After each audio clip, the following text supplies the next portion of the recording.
and students.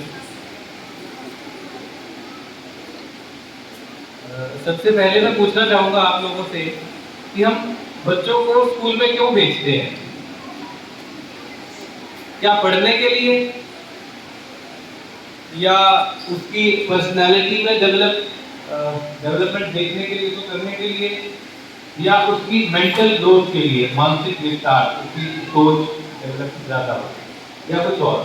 तो please मैं पूछना चाहूँगा पेरेंट्स से कि क्या आपका मोटिव रहता है जिसकी वजह से स्कूल में भेजते हैं? पढ़ने के लिए नहीं, तो फिर रिजल्ट तो पूछते हैं कि कैसा आया। चलिए, तो पर्सनालिटी डेवलपमेंट के लिए, पर्सनालिटी डेवलप हो जाए, कहीं अगर बच्चा जाता है तो दिखे कि हाँ हमारा बच्चा स्पेशल है, या मेंटल ग्रोथ के लिए, मानसिक विस्तार। जी, तो अलग अलग आंसर दे रहे हैं पेरेंट्स। मेरा मानना है कि हमें इन तीनों चीजों का डेवलपमेंट करना चाहिए, है ना, सभी चीजों का। तो हमने अभी मेमोरी लैब एस्टेब्लिश की है यहाँ पे स्कूल में, बच्चों ने शायद बताया होगा, अभी डिटेल में थोड़ी सी बात भी हो जाएगी। मेमोरी लैब सबसे पहले स्टैनफोर्ड यूनिवर्सिटी में कैलिफोर्निया में ही है, उसके बाद यही फर्स्ट भारत में खुली है। मैं एज ब्रेन साइंटिस्ट यहाँ काम करता हूँ फिलहाल ministry of education government of India में, और गुरु Jambheshwar university of science and technology में आजकल मैं काम कर रहा हूँ मेरे प्रोजेक्ट पे, जिसमें हम काम करते हैं how to enhance processing speed of human brain. मानव मस्तिष्क की कार्य प्रणाली को, उसकी जो विभिन्न क्षमताएं हैं उनको कैसे बढ़ाया जा सकता है, उसकी स्पीड को कैसे बढ़ाया जा सकता है। तो इसी के अंतर्गत एक प्रोजेक्ट में हमें जरूरत पड़ रही थी कि हम जब कर रहे हैं तो हमें कुछ ऐसा दिखाई दे कि किस किस का विस्तार हुआ। आमतौर पे जो रिसर्च होती है वो लैब तक ही सीमित रह जाती है, आम लोगों तक वो नहीं पहुंच पाती है। तो हमने सोचा कि क्यों ना उसको इम्प्लीमेंट करके आम लोगों तक पहुंचाया जाए, क्योंकि मेरा गांव यही पास में ही है, बख्तावरपुरा गांव से हूं मैं। मुझे लगा अपने एरिया के आसपास किया जाए, सबसे बढ़िया स्कूल मुझे लगा यहाँ है, और मैंने मैनेजमेंट से संपर्क किया, सर ने बड़ा अच्छा इंटरेस्ट दिखाया, और एक विजनरी सोच जो सर की है उसके तहत सर ने अलाउ किया कि यहाँ पे मेमोरी लैब पर काम किया जा सकता है। तो 1-2 महीने हमने काम किया, वायबिलिटीज देखी, और लास्ट में अप्रूव हो गई और हमने मेमोरी लैब यहाँ पे खोल दी। उसके बाद चैलेंज था कि उसमें बच्चों को लाया जाए, और टाइम बड़ा बिजी शेड्यूल रहता है, 45 दिन के 48 कितने भी होते हैं हफ्ते में, उसमें से कैसे हम टाइम निकालें, टाइम चुराएं जैसा ये, क्योंकि टाइम होता नहीं है। तो कुछ बच्चों का कोई म्यूजिक पीरियड था, कुछ बच्चों का स्पोर्ट्स पीरियड था, उसमें से जैसे जैसे करके हमने टाइम निकाल के मेमोरी लैब में लाना शुरू किया।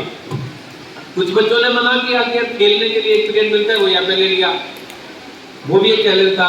कुछ लोगों को, कुछ बच्चों को, या शायद कुछ पेरेंट्स को लगता होगा कि इतनी सारी चीजें हो रही थी, एक और चीज इसमें रख दी, एक और वजन आ गया बच्चों पर, है ना। तो उसके लिए थोड़ा सा मैं पूछना चाहूंगा, सबसे पहले हमने बात की थी किस लिए हम भेजते हैं बच्चे को, एकेडमिक ग्रोथ के लिए, पर्सनैलिटी डेवलपमेंट, या मेंटल ग्रोथ। उससे पहले हमें ये देखने पड़ेंगे कि चैलेंजेस क्या है आजकल। सबसे बड़ा चैलेंज मेरे ख्याल से बच्चों के आगे है टेक्नोलॉजी। अभी पीछे कोरोना से हम निकल के आए हैं, कोरोना में ऑनलाइन क्लासेस चल रही थी, मोबाइल देना मजबूरी हो गई थी।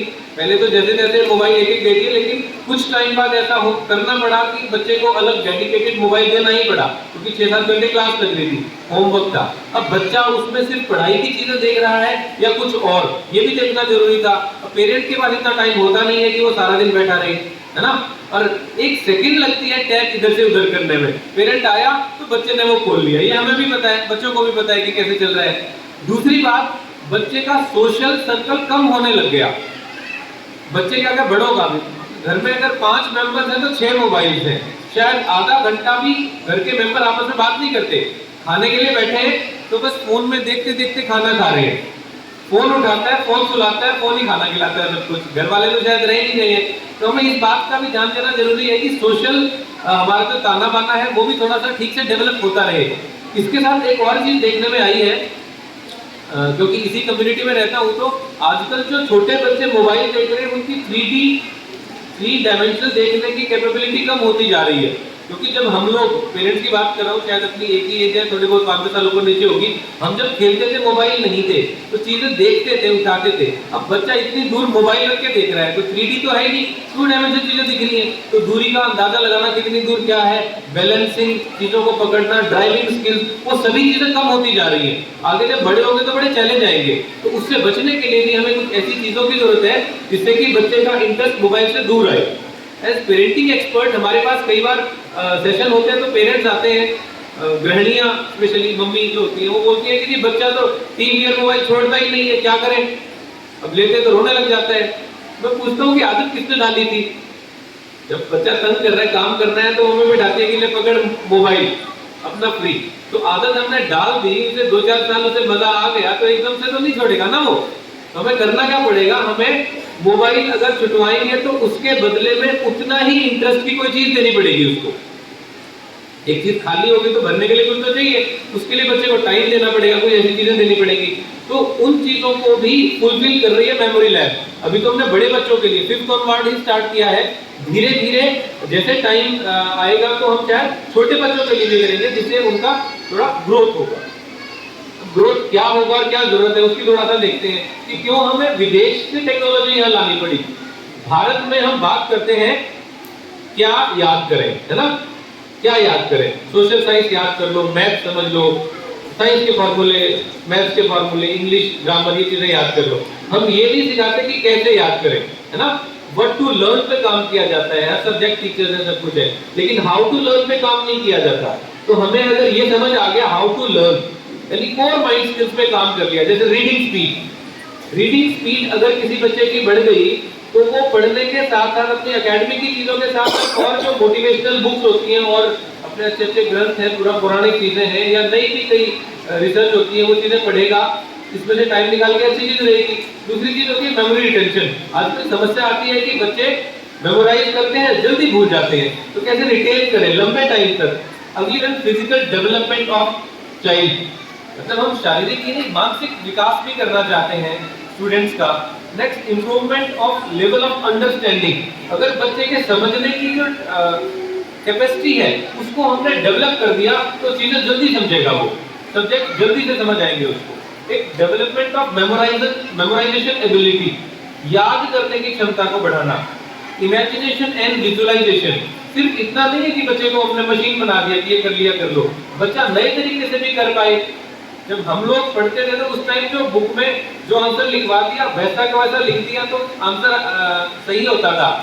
बच्चा अगर अपनी तरफ से 2-4 शब्द लिख देता तो टीचर बोलते हमने जो लिखवाया था वो क्यों नहीं याद किया, रट्टा मारना होता था। लेकिन आज के टाइम में क्रिएटिविटी, इमेजिनेशन को जोड़ के जब बच्चा बता रहा है तो उसकी सोच, उसकी जो इमेजिनेशन क्वालिटी है वो भी तो आ रही है।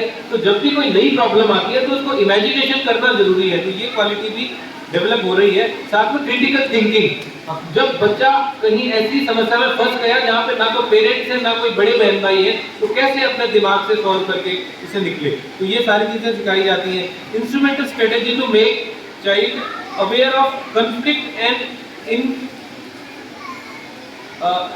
डिफरेंट कंडीशंस, मतलब ऐसी प्रॉब्लम जिसको सॉल्व करना हमने नहीं सिखाया, उस प्रॉब्लम को कैसे बच्चा सॉल्व करे। और higher self esteem and confidence और सेल्फ एस्टीम कैसे डेवलप हो, इन सभी चीजों पर, और शार्प माइंड कैसे हो, इन सभी चीजों को ध्यान में रखते हुए उन्होंने मेमोरी लैब को यहाँ पे एस्टेब्लिश किया है। एक चीज और अभी कल से बात हो रही थी कि समर वेकेशन में, समर कैंप जो चलता है उसमें भी कुछ नई चीजें की जाए, हमेशा चलता ही रहता है। तो इस बार हमने सोचा कि बच्चों के साथ साथ क्यों ना पेरेंट्स का भी डेवलपमेंट थोड़ा कर दिया जाए। अब बच्चों को जो प्रॉब्लम आ रही है कि याद नहीं होता, सारी चीजें ठीक है, तो समर कैंप में एक हमने 2 वेरिएशन दिए हैं, थोड़ा सा आप ध्यान से सुन लें, 1 मिनट का, ये ज्यादा टाइम नहीं लूंगा मैं आपका। एक तो ब्रेन एक्टिवेशन। ब्रेन एक्टिवेशन में क्या रहता है कि बच्चे की कंसंट्रेशन लेवल बहुत ज्यादा हाई हो जाती है। और आपने शायद आपके कुछ बच्चों ने ये 3-4 दिन की एक वर्कशॉप अटेंड की होगी जिसमें ऐसी क्वालिटी बच्चों में डेवलप हो गई थी कि उनको आंख बंद करके भी दिखना शुरू हो गया था, जिससे कि कंसंट्रेशन हाई हो जाती है। बेटा कितने बच्चों ने वो अटेंड किया था ब्लाइंड फोल्ड वाला? अच्छा, ऊपर ज्यादा लगते हैं, ठीक है, ओके। अभी सर माइक है तो बच्चों को थोड़ा ले जाते हैं। अच्छा, अभी जो 5th से 10th के बीच जब हमने बच्चों को मेमोरी लैब में किया ना आप लोगों ने, तो किसी बच्चे की reading speed, learning, writing speed किस किस की इंप्रूव हुई है? इसका क्या इंप्रूवमेंट हुआ बताइए जरा, अपना नाम और क्लास बताएं पहले। My name is Kajal. I am from 6th fire. In my writing speed, first time I have written only 32 words in 2 minutes. This time I have written 55 words in 2 minutes. एक minute Hindi में भी बताइए जरा, क्या बताया आपने? सुप्रभात, मैं काजल कक्षा 6ठी की छात्रा। जब मैं पहली बार मेमोरी लैब में गई थी तब मैंने 32 वर्ड्स लिखे थे, और जब मैं दूसरी बार मेमोरी लैब में गई तब मैंने 55 वर्ड्स लिखे। Very nice. 32 वर्ड 2 मिनट में लिख सकती थी, अब 55 वर्ड 2 मिनट में लिख पाती है। बेटा और कुछ किसी रीडिंग की स्पीड में, रीडिंग स्पीड पता है आपको क्या फर्क पड़ा? बताएं जरा, देना बेटा एक बार और। रीडिंग स्पीड में कितना इंप्रूवमेंट आया? In my reading speed, first time I had read 500 words. This time I have read 1000 words. Very nice, up to double, 500 से 1000 के आसपास। और कौन बच्चे हैं बेटा? हाँ ये बताओ बेटा क्लास में। Hello everyone, my name is Pooja. I am from class 7th A. First of all, when I went to memory lab, I read only 55 words. I read only 55 words, but second time I read 1000 words. And in writing speed, my writing speed also increases. First of all, I write only 80 words, but in second time I write 1000 words. इसमें बच्चे की concentration level, एकाग्रता बढ़ जाएगी। दूसरा हमने किया है इंटेलिजेंस बिल्डिंग प्रोग्राम, जिसमें reading speed, learning ability, concentration, memory retention और कैसे हम पूरी बुक का ओवरव्यू याद कर सकें, ये चीजें हम सीखेंगे। माइंड मैप टेक्निक से पूरी बुक के कंटेंट को एक बार कैसे हम ओवरव्यू ले सकें। नेक्स्ट इज वैदिक मैथ। वैदिक मैथ का मतलब हुआ कि 3-4 डिजिट जैसे 6720 को हम गुणा करेंगे 3790 से, तो वो मेंटल लेवल पर कैसे 3 से 4 सेकंड में बच्चा बता देगा बिना कैलकुलेटर के। इस टाइप का रहेगा 8 दिन का। अगला रहेगा हमारा एबेकस। एबेकस मतलब प्लस माइनस बड़ी जल्दी से कर सकते हैं वो। तो 4 तो ये ऑप्शन हो गई। तो अगर आप चाहें तो आपका बच्चा ब्रेन एक्टिवेशन में पार्टिसिपेट कर सकता है 8 दिन के लिए, या इंटेलिजेंस बिल्डिंग प्रोग्राम में, या वैदिक मैथ्स में, या अबेकस में। एक और वेरिएशन, इसका मतलब एक और वर्जन हमने निकाला है कि हर एक चीज अगर आप सिखाना चाहते हैं तो चारों चीजें भी कवर कर दी जाएंगी 2 दिन करके, तो बच्चे को पता चल जाएगा कैसे घर में प्रैक्टिस हो सकता है, वो भी कर सकता है। और लास्ट में सबसे जरूरी और बढ़िया चीज क्या है कि हम इस बात पेरेंट्स के लिए भी कर रहे हैं। पेरेंट्स को क्या प्रॉब्लम आमतौर पर होती है, एक तो स्ट्रेस मैनेजमेंट, गुस्सा बड़ी जल्दी आ जाता है, बात करते करते बात शुरू बात होती है, गुस्सा पहले आता है। दूसरी चीज है कि आजकल नींद कम आ रही है, मतलब ठीक से नींद नहीं आ रही है, रिलैक्स नींद, तो सुबह ठीक से नहीं उठते तो स्ट्रेस भी रहता है, परफॉर्मेंस भी डाउन रहती है। तो परफॉर्मेंस बढ़ाने के लिए कैसे अच्छी नींद ली जाए, दिमाग शांत कैसे रहे, और हम वेस्टेज ऑफ टाइम को कैसे आइडेंटिफाई करके उसको यूटिलाइज करें, मतलब सारा दिन तो बीत ही रहे, चलो यूटिलाइज कर ले। तो इसके लिए भी एक हाई एंड मेडिटेशन टेक्निक, जिसमें एक स्पेन से हैं और एक यूएसए से हैं गुरुजी, जिन्होंने मेडिटेशन पर ही रिसर्च की है, तो एक दो दिन वो भी सेशन लेने आएंगे। तो अगर आप चाहते हैं तो दोनों टाइप के, मतलब बच्चों और बड़ों के लिए ये समर कैंप हमारा 8 से 9 दिन का है। तो हम थोड़ा पूछना चाहता हूँ कि कौन कौन चाहते हैं कि इसको अटेंड कर सकें, पेरेंट्स कौन चाहते हैं कि अटेंड करना चाहेंगे? 8-10 है, ठीक है। तो आप एक बार अपना नाम लिखवा देंगे, क्योंकि स्ट्रेंथ होनी जरूरी है ना, 10-20 हो तब हम स्टार्ट करेंगे। और बच्चों के लिए कौन कौन करना चाहते हैं अटेंड करना ये समर कैंप, बच्चों के लिए अटेंड करना चाहें? ऊपर वाले ज्यादा बता रहे हैं, नीचे वाले कम बता रहे हैं, चलो ठीक है। तो जो भी आप बता दीजिएगा प्लीज। मैं सिर्फ यही बताने के लिए यहाँ पर आया था कि मेमोरी लैब के बारे में क्या क्या चीजें हैं। एक लास्ट चीज और, हम एक मशीन लेके आ रहे हैं यहाँ पे, EEG मशीन। EEG मशीन होती है जिससे कि बच्चों ने तो सिर्फ ये बता दिया कि रीडिंग स्पीड ऐसी थी, आगे बच्चे कुछ बताने के लिए। हाँ कम ऑन बेटा, बताओ क्या आपकी रीडिंग स्पीड, लर्निंग क्या फर्क पड़ा? My name is Priya. I study in 7th quarter. When I visit my memory lab, my reading speed is in 5 minutes only to 500. But second time I visit to a memory lab, my reading 1,000 words. Very great. Okay, तो एक हम EEG machine लेके आ रहे हैं। उस machine से क्या होगा कि दिमाग में क्या फर्क पड़ा वो दिख जाएगा, ठीक है। अब कुछ पेरेंट्स ने या कुछ लोगों ने गूगल पे किया कि क्या होता है, उसमें से तार लगे दिखाई दिए मशीन पे, तो बोले नहीं बच्चों को ऐसे नहीं करना, कुछ तार लग जाएंगे। तो बेसिकली उसकी फंक्शनैलिटी को बताना भी मेरा मोटिव है अभी। जैसे हम थर्मोमीटर से बुखार नापते हैं, तो जो बाहर का टेम्परेचर है वही चीज करता है, कोई साइड इफेक्ट तो हो ही नहीं सकता। उसी तरीके से हम जो सोच रहे हैं तो दिमाग कुछ तरंगें निकाल रहा है, तो बाहर निकलती हुई तरंगों को रीड करना, उससे इनपुट नहीं जाता। जैसे एक्सरे मशीन से, एमआरआई से तो नुकसान होता है ना, कुछ तरंगें शरीर में जाती निकलती हैं। तो ईईजी मशीन से कोई तरंगें जाती नहीं है, वो सिर्फ हमारी जो वाइब्रेशन फ्रीक्वेंसी है उसको रीड करता है, ठीक है। तो अगर आप कहें, नेट पे दोबारा से देख लेना ईईजी मशीन, अगर आप कहें तो उन बच्चों को जो पेरेंट्स जा रहे हैं उनका रिसर्च के लिए कि क्या इंप्रूवमेंट आया, ब्रेन की रीडिंग हो सकती है, और वो रीडिंग आप भी यूज कर सकते हैं देखने के लिए कि बच्चे के दिमाग में किस तरीके की एक्टिविटी चल रही है। आमतौर पे 8,000 रुपए खर्चा लगता है ईईजी करवाने का, मतलब 5 से 8,000 रुपए खर्चा लगता है ईईजी करवाने का, जो कि फ्री में हो जाएगी अगर आप चाह रहे हैं तो। अपनी खुद की भी करा सकते हैं आप, बच्चों की भी करा सकते हैं, क्योंकि मशीन यहाँ पे आई नहीं है। उससे दिमाग में कितनी शांति है, कितना अशांत है, किस लेवल पे क्या सोच रहे हैं, वो सारी चीजें पता चलती है। तो क्या आप लोग चाहते हैं लाई जाए मशीन?